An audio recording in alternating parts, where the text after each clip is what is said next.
Assalamualaikum warahmatullahi wabarakatuh. Apa kabar anak solih dan solihah? Di hari Jumat ini, Ibu harap tidak ada yang lupa ya untuk membaca surat Al-Kahfi. Hari ini kita akan belajar bersama kembali dan materi hari ini sangat menarik. Sebelum kita mulai pelajaran hari ini, marilah kita buka dengan membaca basmalah. Bismillahirrahmanirrahim. Sebelumnya, Ibu Indri mau tanya dulu, siapa yang pernah menyampaikan berita angkat tangan? Iya, hampir semuanya kelas Amar, kelas Zainab, semuanya pasti pernah menyampaikan berita saat di kelas, ya kan? Karena biasanya ada 10-15 menit sebelum mata pelajaran dimulai, ada sesi breaking news atau anak-anak menyampaikan berita. Dan kita hari ini akan belajar menjadi reporter cilik. Tapi sebelumnya Bu Indri tanya dulu, adakah yang sudah tahu apa itu reporter? Reporter adalah wartawan yang bertugas untuk meliput peristiwa dan mengumpulkan bahan berita. Bahan berita yang dikumpulkan oleh reporter tadi akan disampaikan kepada halayak ramai. Bisa melalui media cetak seperti koran, bisa juga melalui media elektronik seperti televisi. Kegiatan mengumpulkan berita bisa diperoleh dengan cara yang pertama adalah wawancara, seperti yang pernah kalian lakukan pada saat mewawancarai pelaku kegiatan ekonomi. Masih ingat kan? Ya, itu adalah salah satu bentuk dari usaha kita untuk mengumpulkan berita. Yang kedua adalah dengan menonton berita terupdate di televisi. Yang ketiga, mencari bahan berita di internet. Banyak sekali berita di internet yang bisa kita akses, tapi ingat, tidak semua berita bisa kita ambil. Kita harus mencari berita dari sumber yang valid dan dapat dipercaya. Misalnya, saat kita ingin mengetahui berita terbaru tentang perkembangan COVID-19, maka kita harus mencari berita dari sumber-sumber yang terpercaya. Misalnya, berita yang dikeluarkan oleh tim gugus tugas penanggulangan COVID-19, Dinas Kesehatan Daerah, ataupun Menteri Kesehatan.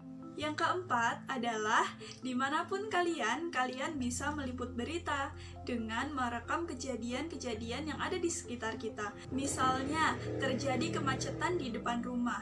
Kemudian kita cari tahu, oh ternyata di depan rumah kita itu ada galian lubang sehingga menyebabkan mobil lewatnya itu harus bergantian. Nah, itu yang menyebabkan kemacetan. Bisa juga saat kalian menemani bunda ke pasar, kalian memperhatikan, oh ternyata di pasar ada peraturan baru yang tidak boleh parkir sembarangan. Kita cari tahu, ternyata peraturan baru tidak boleh parkir sembarangan adalah supaya lalu lintas di sekitar pasar itu menjadi lancar dan tidak terhambat. Itu tadi cara kita bisa mendapatkan bahan berita. Ada 4. Lumayan banyak kan? Kalian bisa memilih salah satu darinya. Setelah kita memperoleh berita, maka kita akan menyampaikan berita itu di layar yang akan kita videokan. Nah, di sini kita berperan sebagai reporter on the screen, ya, yang terlihat di depan layar. Berikut Ibu tampilkan video tahapan dalam menyampaikan berita. Tahapan untuk menyampaikan berita yang pertama adalah kita harus mencari bahan beritanya terlebih dahulu. Bu Indri mencarinya di internet. Yang kedua, kita harus mencatat detail berita yang sudah kita cari, supaya kita mengetahui kapan terjadinya, siapa pelakunya, dan lain sebagainya. Yang ketiga adalah membaca alur berita yang sudah kita tulis, supaya kita paham dan bisa menyampaikan beritanya kepada orang lain. Selanjutnya adalah kita akan merekam laporan berita yang ingin kita sampaikan.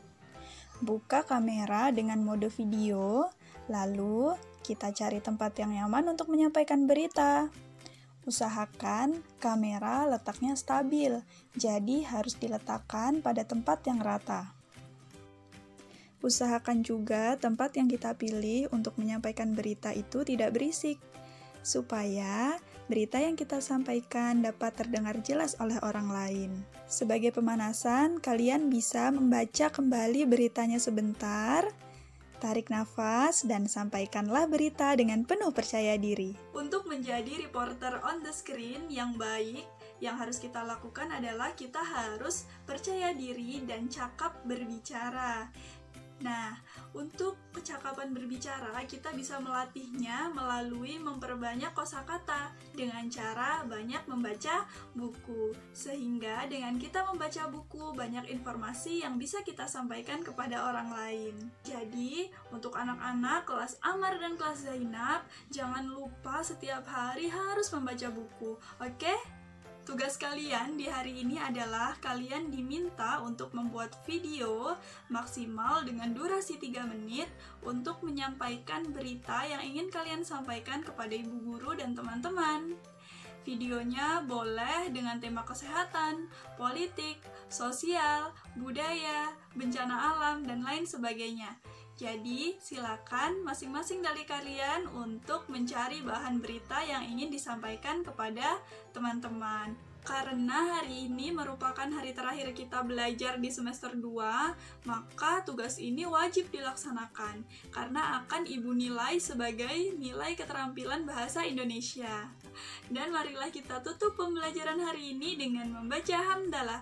Alhamdulillahirabbil alamin. Semoga anak-anak bisa mengambil pelajaran di hari ini dan bisa lebih kreatif lagi, lebih semangat dalam belajar. Ibu akhiri, wassalamualaikum warahmatullahi wabarakatuh. Ketemu lagi kita. Jangan pergi dulu. Kita akan menonton video bersama beberapa teman kita yang mengikuti kontes reporter cilik dan ada juga yang mengikuti kegiatan jurnalistik dan lain sebagainya. Cari tahu bersama-sama apa yang membuat mereka semangat dalam belajar. Simak video berikut ini. Teman-teman, perkenalkan teman kita Lana Basri, juara reporter cilik WTOP di Amerika Serikat. Hi everyone, my name is Lana and thank you for voting for me. I win the WTOP contest. Yay! Thank you for voting for me. Berkat kegemarannya membaca, Lana terampil berbicara di depan kamera loh. Kemudian, dia pun menjadi juara reporter di Amerika Serikat. Hal apa sih yang membuat Lana terpilih menjadi pemenang pada kategori anak usia sekolah dasar? Kita tanya langsung yuk. Halo teman-teman, saya namanya Lana, junior reporter di Amerika. Hello and welcome to WTOP Junior Edition. News that matters for kids. Let's start with our top story today.